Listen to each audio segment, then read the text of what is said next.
Abalma actuel media flebako malikono maliko ka mana ke je fanfanga fulibe obela jele abusila nga jëm kan keneka bonjour actuel media la dara kola sira kulubali ubunina ale de fe ani barakenyo feme katasi fatmata drame nana kadija kuni fukatasi amata igre kulubali ma numa nani tena trata araba juma o juma songora fe ne kan tan fukatasi ne kan tan kelema ni otana ogosila ulube bonjour actuel media di obela jele ma du kiwara ko di oma meto mi adon ko di oma exhibition du jour ko di oma kuroforum me ko di oma fukatasi federal ko di oma na bi sira kulubali te nga bi Mamadou Jara ni bebene do to no de raskibi jamgan yimina nyinama nere fe bi bonjour actuel media o kanaka amafko abismillah aka jamga kanaka bonjour actuel media minu ma wuli ka boss no wala folo amani umuso fe amani no korko fe amani no dogonu fe amani bo fe ko ta dag gushi koko ka wuli ka boss no wala ka foko du ko ni ale jela ka daga ne kanyeta o ko ni o de mali kono bi mali fantan anana aninani bela jelena koron foko ta se klebe bani ani babala bi minu fana be sutarma kono kata barakaro la amafko ala ka kle heradi abela jelema taxi kono foko ta se mo taxi o ko fe foko ta se sinama ma foko ta se boblitu ma mun me bureau kono ka folike abela jele godao la minu me ka dublike bi ala ka wa ni abulu ala ka abulu dia trena ko duma ko rastaw yi voilà ka gamura fana donike ara ni o kala amese ko dum ko sebe alors minu fora be barakero la ama fo clehere ala ka di abala jile ma ko kono nanko la minu be furo kono na ama fo ala ka se ka clé teme ko nyuma ka di awni ni bela jile ma bi maliko ni amanogo ka daka kulo kam mi ka bo fambe gelawo be ka bo fambe fe su kono amba minu be afa minu be ko minu be dogo minu be c'est vrai ferfo me ka ta gelala ni wati kono ferfo rete ka se ka soro na ame ajiga kafoko ferfe nunu al ni donnon se ka bo ula pour que noya o ka se ka nati jamana kono de ambe ka se ka amuna bodoni amanogo nyama fona amma ni ulu fe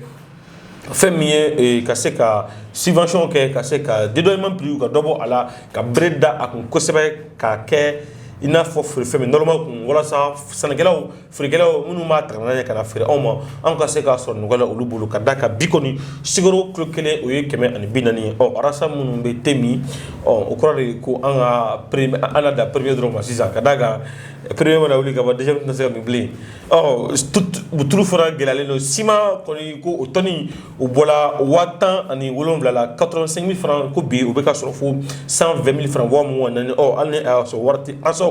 ka shima kono sasanga minu be ni moebe ule no ka shima sa amani ni fangat la mo fe amani comment sont fait no ka se ka ke fona pour que sima ka se ka soro fe munu fana be tun également ulu ka se ka no ka wala sa de ko don an ka se ka no ya chama soro feuna nyama amani ala fa ala ka fangata di ala ka afanga duma ala sa ka ila ka fatun ko anga les écles jumali femier et arabado janvier kalo clé mugo ani woro samba fla mugo ani fla Cameroun koni mali koni jumado malien koni yuka benonche ninka boli kana mali kono ka daka ko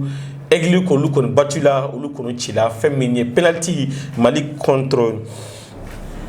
Mali ni équipe me ñogona kunu ni uluye anti o koni Guinée équatoriale alors amafoko alaka kanura ira ala ils se sont donnés à fond où il a dit pour que coupe aka sega na Mali kono kadaka faso dembe farafina jama betara pour que coupe ka sega ta tofra bola Côte d'Ivoire bola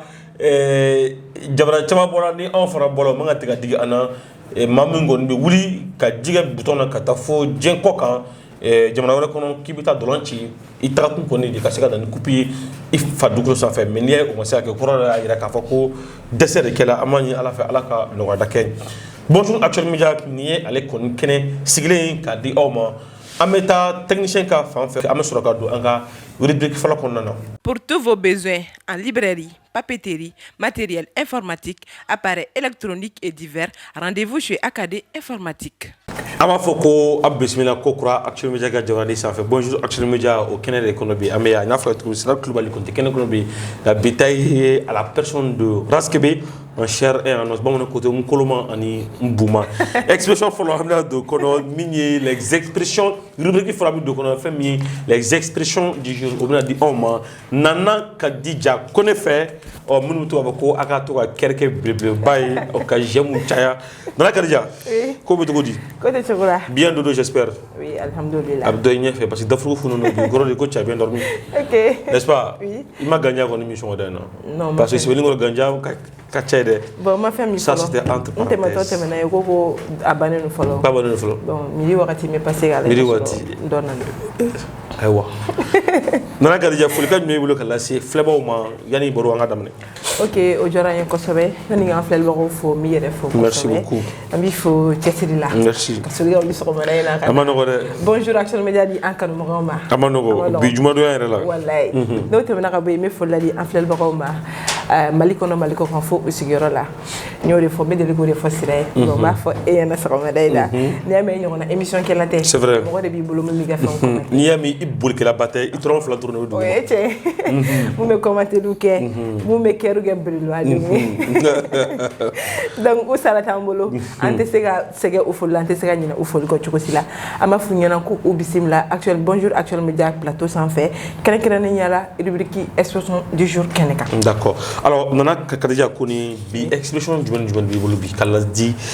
e frekelo mo Aywa expression membolo bi. Oui expression nanni. Comme yele maduna ko la doni. ah bon bon le to kala mo Korole expression me ki abek me gen nazara kan. Bon an yele madu ala an ye flaken nazara kan nga flaken to. ah ouais que to zana esa ouais d'aller d'accord vas-y Aywa amedoni an nazara kan ngono jona bi ne ka expression du jour folofolo o de ko faire passer un chameau par le chat d'une aiguille. fait passer un chameau par le chat d'une aiguille. donc au teka ça dit soken et nyagamena a dicté bon monsieur le fait non la télé gros malgré Aywa au cours de gens il a fort là bon au cours de doré ko tenter quelque chose d'impossible ou très difficile essayer l'impossible. tenter quelque chose d'impossible essayer quelque chose de très difficile et puis l'impossible. Bon ne bulu minga gele bi o de ka actuel média que télé yoro mais o te impossible de ni rek mo defo wa fa to na ko impossibilité dien kono impossible de c'est ne se négé une corta ça fait ça corta sans faire bon Olu Natana no sensi go. Mais impossible de. On il y a pas de problème sans solution. Donc ne fana bolone abla ka yorom na. Donc ko ki bilan gré ça donc ko akora ça ko te. Ayo donc ni ko ba ira ko impossible bi. Impossible de. Ma bisa ka ko la jigi duma. Mais tanon ke be mo ko be sigi ga foko ni ko impossible ko ne take. Ay no ko may. Ay mais il se ka faire fara ga gibi disi do ko. Et même ko essayer quelque chose qui est très difficile là. Et c'est quelque chose qui est très difficile. C'est très difficile. D'accord, non. Voilà. Ko galère to ko o mangate ka mo bali ka foki ba essayer. Je suis d'accord avec ça. Ko mo ko te ka so soulever. Ka so korta sans fait. Mo ko te ka so korta sans fait. Na tira ta ko. O ikele sunya da. Mais ni so tira abani. Oh mais chini korta de kelo na. Amana ga to ko. Ah, d'accord. Boara wala ti sa so korta ta ke so wala bisa korta. Je suis d'accord avec ça. Ils sont normal. OK, ni est-ce que korta dore ko kamo ka ko gelen ko mi yere baro ko comité sera ke. Iga fo ki ba ke. Comme tu as fait. Il a fait qui va qui. Ou bien mon boulot qui est. Moi, le boulot qui est sera fait. Voilà. Il va arama de no beno. Lu ga jena teke beno de ma. Ni mo ko ku ka sati sera fait ke. Ou ba les défis. Voilà, le défi. Non, moi j'aime tous les défis. Beaucoup. Donc on peut s'entendre à quel moment pour que actuellement me dira que écran en to en sigi en so. En 2022 là, 2024 actuellement avec la télé. Donc à chaîne numéro du maintenant. Chaîne numéro 123 l'année comme la sauce. Ah, non, malvision nous. Bon, en 323 quoi, bon nous 243. 243. OK, pour le temps là. Ah ouais, faut faire le go date alors seulement. Chiffre nous maîtriser quoi ça. Donc pendant que benambo la meta et ce sont flana rapidement. Au que la critique est aisée mais l'art est difficile. La critique est aisée, l'art est difficile. Non encore. Il est très facile de critiquer ce que font les autres, autrement plus difficile de réaliser quelque chose. Il est très facile de critiquer ceux qui font les autres. Donc, Bara la gauche. Mais autrement plus difficile de réaliser quelque chose. Mais voilà. Et me faire une solution. Bon, il faut le mercredi. Et Mali équipe mais là comme si non je l'ai pas fou ni ça côté fou chier mais les arrêts la très haut que mena mu fi les rek talo ko Mali match be suite ni kuna simbe c'est vrai mais match suite là non bon mais t'as coup faire coupe du normal tout le monde toutes les équipes mais amama tchè don fou no fou be barake ibara ko Allah kudo ke o manye o fana be fo voilà Allah soro ay mo ko do la jigi comment se fait réaliser ça ta kunna ka bo terrain no ça ka non o manye o manye ka ke o jarna ko basé c'est clair jiri jara c'est très clair donc on a folie be tchè do ñu barake on a folie bouyer mawo ñi ki radi ouais ils ont mouillé les maillots parce que ni wa fatu ko na ko ni match sera tiro bitima ko o quelle chance ko bon c'est une chance comment parce que c'est-à-dire tu trouves les penalty là au Ghana faut bien trouver les penalty là on a changé de volontaire ça n'a que changé de volontaire amana mu jigi ba xam ni ala ka amana l'autre nié action équipe ni club de Jézami qui change tout là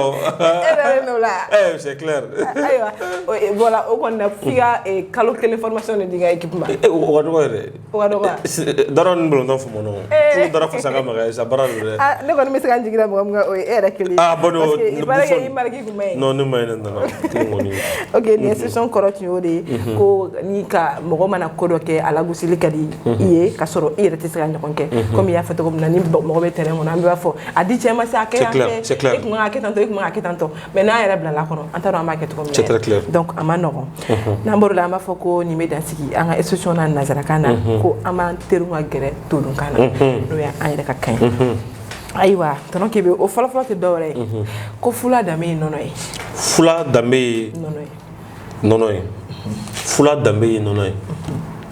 donc bon parce que flow ni bagan gene donono bon tu m'as donné frère au bagan brika nono mini ko dere ni fula dame gene nono ba mono dame be jouer au Sénégal jenna oui Sénégal donc amé Sénégal amé tout am bono ko tout le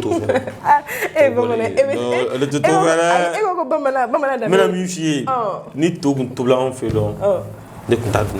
so ni ne ka dundron ka to tikatike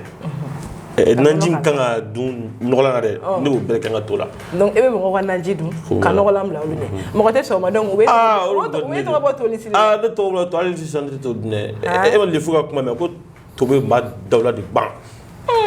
a ko tere ko ki garzaga siri ki garzaga siri kunti todu anete todu ne tono kebe ay ti todu ne ne be mer do ere do ale ko ni ale be to re kala so ma dafa na to du chauffeur avec la kala so ma dafa ga do mais tout sera fracarné ni ka todu ni tout sera ni maka ka gwango ni ka fonto kala mais ne bolo to ni surtout c'est mi men noro dagala sene ka o chien afana na my god donc ne a famille c'est il fait to ka to bi gala voilà kalashi ça va là ça veut dire que soit toi dogla na ni yo bo album wa dio atulu don e waro miya ka togla ka boda ka ko ala meno jabo do we fi wa shi jiji c'est o do mu forum do sen fait do we tale tourna do la ko fait sinon est ce que bon ko dara ke do me do de dira ta benga do fe sira kro usen amuso ni mano do na len sunu ko bamango ngo ka to ne mo to da ne to shi duje ne wila ngono bogla abano wala ne trashi do kenere ko chamanjela moi je regarde mais c'est mais mundo lu ma ci tru kene kala ne tro ya ko ko da ne ma ko ga ni ne donc tana ke be o te dore ko mo be anta fo mo be na damedo donc shabe na damedo c'est très clair voilà c'est très clair donc comme wa amaji temne to comme na shabe na ka fini no beniga culture ouais tradition c'est très clair voilà donc number la ma c'est à la mama no ada wa ko bamanan te fari to fe Anto Douné. Voilà, tu fais un tour. C'est très clair. Fadento Gwani. Non, tu fais un tour. Ame tour, mais ante fadonta. Tu fais un tour, c'est clair. Aya. Tana ke benamboro la manyesi labana labama no e bamananga flana e. O e ko foite fantani maloche. Ngo sebaliako. Non. Les ningi jara non, e waro ni nana bloqué no kuma non. Fantan foite o di maloche. Faut ngo sebalia. C'est très clair. Ibike mugala ngule ibike delikela ibido beka juru be ni fa jubi indige be bo mais feno fana be fantan fana mi sebi be ko kega dawdem. Bon, le problème est que maintenant mes sociétés me connaissent ni ko kibo fana ke o fana te famia Nati so ni mi ko ataf il va faut que musaka dima ke e ka do adafe bon o ta dima en même temps fene o tini to fana o ti fleni ga fanta ya fleli mais me ko l'enfer chez les autres. L'enfer c'est les autres. Mais problème fana est mouillé na fara par exemple comme ennere yani belgo ande la ni comment une débattu baruda keneka uniforme ko donc ayo kuma fo ere afo ko uniforme koni not able eti jam eti yere jam non même pas à ce rôle là amasola mais fem fena do goni afana jawere mais na c'est bien pas ça na c'est ti ba to bibi na me clemina ima moko take moko titake donc igata imagine di moko imagine tire lebu ou la gauche yere di moko mateo imagine si ça no den chama mi ebo ala den chama no che mambari anu so bon no kera na soro e fana jango ya ikanga moko kungo ke pour que ni iga kungo don sira moko fana kay ikungo la parce que na fara ko bibi na ibe ame dom na ko bi ikungo kera moko mayi o fana te famne moko fa ko ni ma fa ki shuba wa fa ki fendo yede o ben mais na fara ko e de bela jele kungo la moko shi ali moko kelema yo la o fana te famne mimi fie nga mimi sebi domina iga koni ke ka berebete ibita soro si par exemple ni ne ka dinguri sela a sebe ne kone bi ka sarasa ka mogo wuli ka mais ni sini na sema kene fana o bese ala kan kisi ko flama ko kolima mais na se fana ken domina ni demi gaske bene ka ta take misila ka to le misila kana so ka donga kana bararo la ko banedi ala de yelma masa ala de se fembe la quoi bon o be clair shuni clé do be a manam diga nga din kudi tina kala am din tol misila abana c'est tout mais ni eko fo ne kan take kasata ngoy bu kasabe femme je to soro ama foko iga ta jinye de atigimo aramariya fana e wasakeo en tout cas ouais na fara ko warti bolo seti atiki baro ko seti mais au moins ni tara kata atiki ki ye au moins absa ga ye kuma do fana ba foko wakati ka c'est clair ibe do okay na tigi amina odo na ma amina fana afora bana c'est clair mais warti e bolo ete yi fana non non il ta mo o jago ko tele jago fanta do fana mo le o bolo ngolo fana kata donc o rebe na parce que société de ok law voilà be mo le parce que société en société est faite de telle sorte que et puis le problème est que beta mo fana foti ki ba fo anana ala mana fo di nima o de fana problème donc ame mo le ma fo ko absa ta fait ça va jurum ne karsala comme ta di ba fo ni ala no ke mena nay donc absa ki ala be no ke comme absa ki ala te no ke la ba no ke no karsa fana mo famille avec bare donc abe fo o yoro la ko fo ite fantani malo che donc fo ko ngo kase yoro la ni tara juruta ni juruma se ga sala donc malo la donc ama fo ni yoro la ko ala ka ambela jelen kisi ni ma ala ka kisi ama amina rabi abi mo do magacha ga telibu ku na ron ngelen donc ama fa fleur lo ye ko ni be da sigi ne ga bi 70 jours là ko ni ala ma basike ame nyoko soriano bi vendredi nana mais weekend na mun programme le ni weekend na hein ngoni weekend na komi bo bon comme les weekend tigi et des weekend tigi donc ni ne bola no ale remina ni ne no la sansa donc ne denti bo chouchou ale weekend tigi maman fini sort pas la nuit ama fogo bon mais je mo ko weekend manifester ka sorete mais elle fait mais ni chez so mais chez dou ay comme ale ba fogo ma kapta ko ngolo la ko maraju ba bolo donc ale ko ni weekend maraju ba ale o ko ngodio bon maraju du fle dino ka chala no dine ne dine donc ni dino 21h sunɔgɔ ok donc bi ye juma ye yani ka bɔ plateau kan n b'a fɔ ko ala k'an ka jumaw caya amin rabi ala ka bato bɛɛ lajɛlen amin rabi mi ma bunusi do bi la nana ay ma bunusi do ya e burka do burka ci kono burka mi burka la abto burka do o kay e ma fɔ k'an bɛna kɛ teliya n'a kɛra tele ye an bɛɛ bɛ burka do abana ya donc an bɛ dugawu kɛ ala ka tele go amin rabi merci beaucoup nana Khadija ku k'an bɛɛ mardi do ni ala sɔnna ma nana merci beaucoup nana Khadija Kone an bɛ ani technicien fɛ nana an ma ɲini régime aw fɛ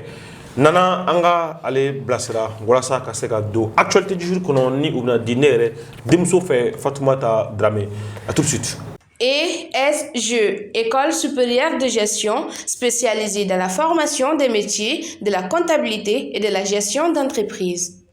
Bisimila kokura Actuel Media ka jabarani sanfɛ bonjour Actuel Media mo de kɛnɛ nana Khadija Kone ale tɛmɛnen kɔfɛ an bɛna ne yɛrɛ denmuso de bisimila fɛn min Fatoumata Dramé kana dugu kibaraba minnu bɛ yen ka se ka o di aw ma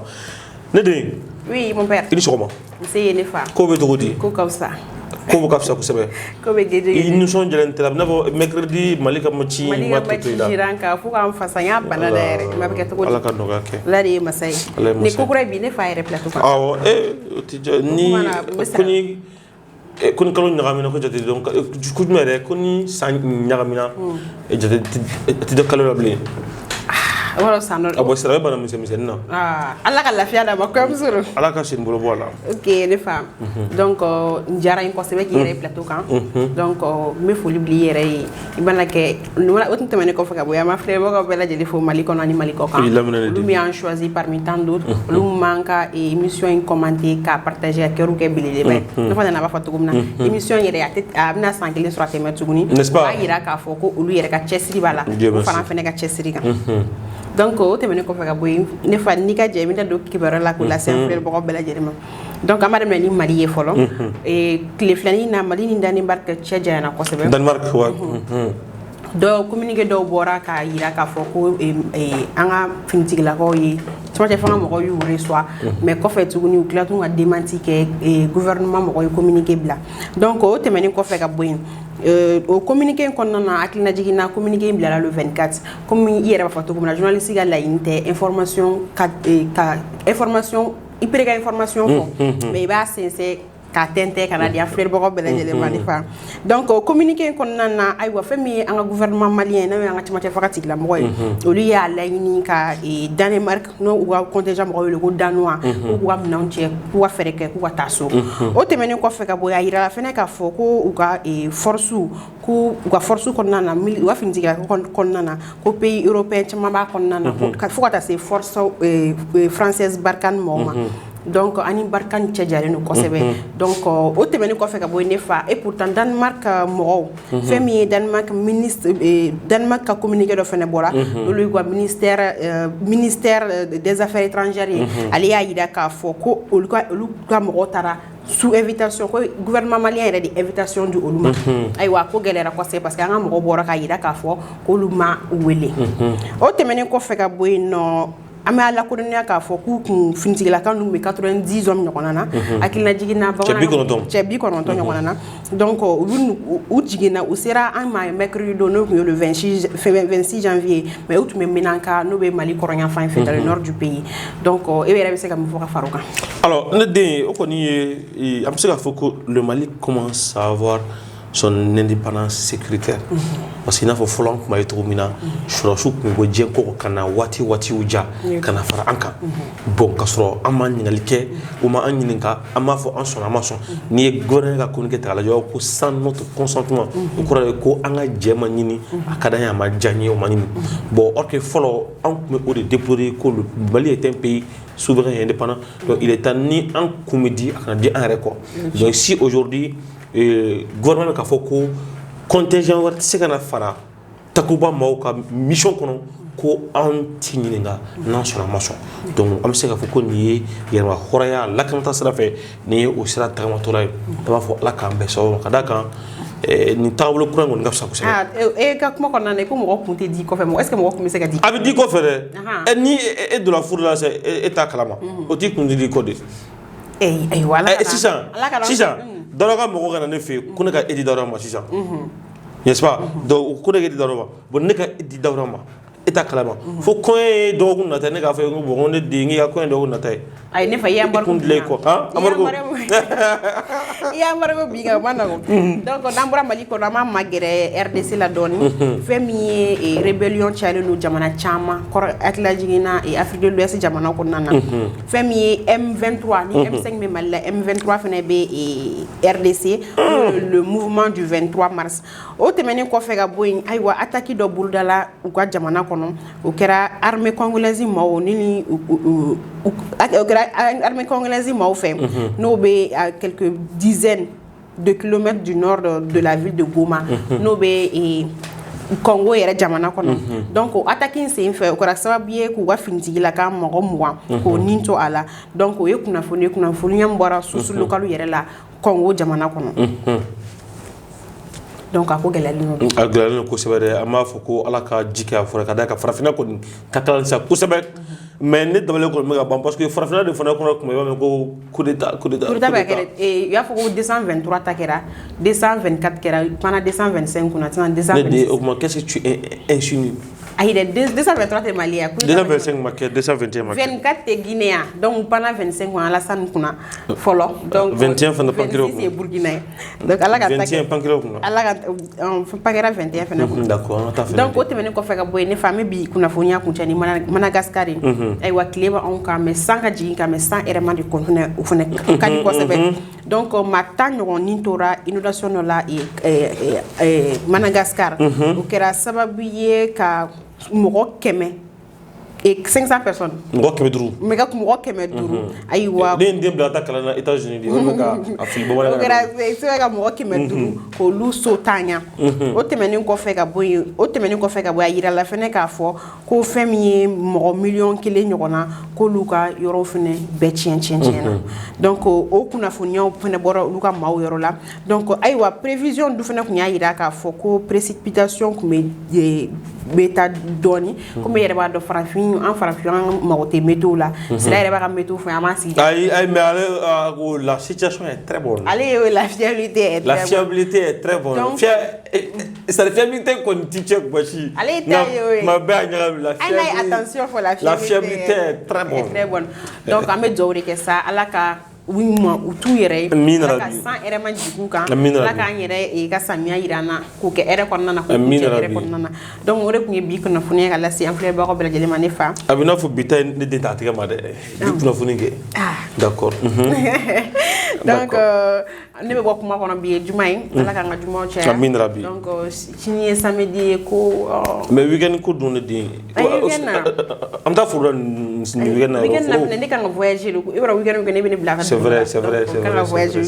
o ma di nana kadiya kolo ninnu parce que ale bɛ Namibi yɔrɔ dɔ Bamakɔ Namibi ayi o Sebenikɔrɔ Namibi de ye Sebenikɔrɔ Namibi ni ji ayiwa n'i y'a mɛn ko Namibi ye Bamakɔ dɔrɔn o Sebenikɔrɔ de donc olu ni an tɛ fankelen fɛ ayiwa an ka jɛ ɲɔgɔn i ma ye Sebenikɔrɔ ma dɔn i b'a dɔn n'a y'a sigi i b'a dɔn a fili man tɛ nana sigi b'a dɔn ko nin bɔra Sebenikɔrɔ de o ye tiɲɛ donc ale depuis ala da bɛ Sebenikɔrɔ a ma deli ka taa yɔrɔ si donc e bɛ to ka bɔli min ne bɛ bɔli misɛnnin min o de bɛ digi a la donc an k'an bɛn mardi don ni ala sɔnna a ma ni kun ye ne yɛrɛ denmuso ye Fatumata Darame ale nana kibaruyaw di a ma Mali kibaruya ani diɲɛ kibaruyabaw Darame n b'i fo ala ka weekend kɔni diya kosɛbɛ voyage min bolo nin bolo ala ka timɛko ɲɛ k'an bɛn tarata don i ni Sira Kulubali ni ala sɔnna ma an bɛ taa ɲɛfɛ ka Aminata Y Kulubali k'ale bisimila fɛn min ye fɛn divers kɔnɔ kabako walima kumabaw ale n'o tɛmɛ k'o di anw ma à tout à l'heure.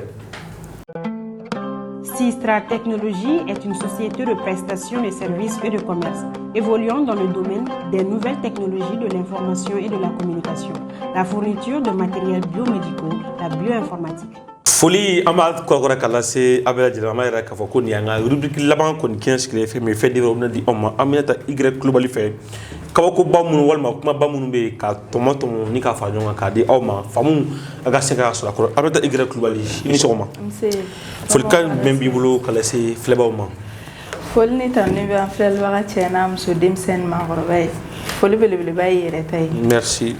Sɔgɔmada in na babu min bɛ ne bolo o de bɛ tali kɛ an falakaw kan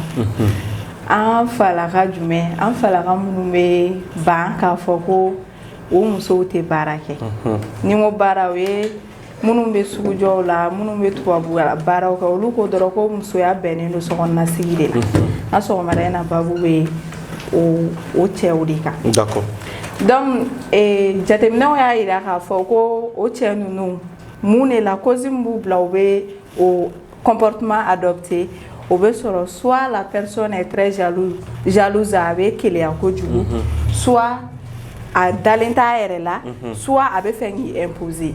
ni ko k'i imposer ale de b'a ka setigiya yira kuma bɛɛ ale de b'a ka fangatigiya yira kuma bɛɛ muso la sokɔnɔna la donc ale bolo muso ni baara wɛrɛ man kan mun ni gado baaraw tɛ kelen puisque pour lui n'o y'o daminɛ dɔrɔn a fana bɛna